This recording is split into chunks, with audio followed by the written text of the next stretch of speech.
Hi, Scott Orlam is Cinema Magazine. The movie is called Breathe, and one of the people responsible for bringing this cinematic adventure to life, Andrew Garfield.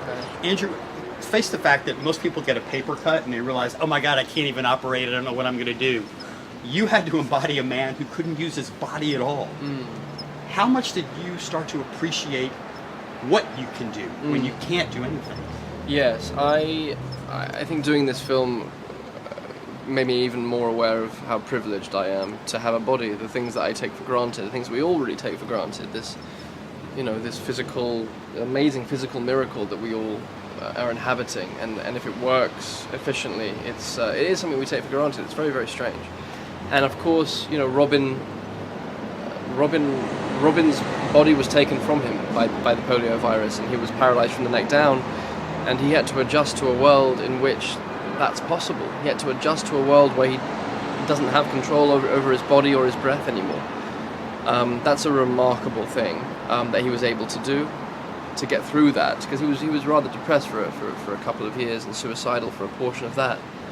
He didn't really understand how to go on living. He didn't really know what his value was anymore if he wasn't embodied. But thankfully, he figured out that the body is only part of the story.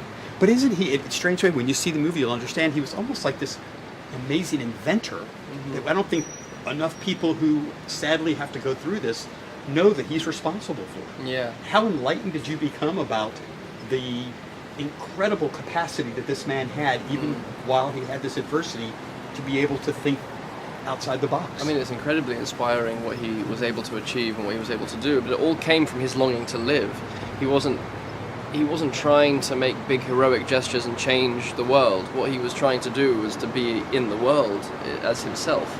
And because of that longing, it meant that he kept on having these ideas, these very profound ideas about how he could create a greater standard of living for himself, a greater joy in his life and access to the world. And he was very, very fortunate to have wonderful friends, one being Teddy Hall, played by Hugh Bonneville in the film, who was an inventor, who was an engineer, and this brilliant mind and this brilliant inventor. And Teddy was the one that created the first wheelchair that had a respirator inside it, and that gave access to Robin in a greater way. And then from there, it just grew and grew and grew.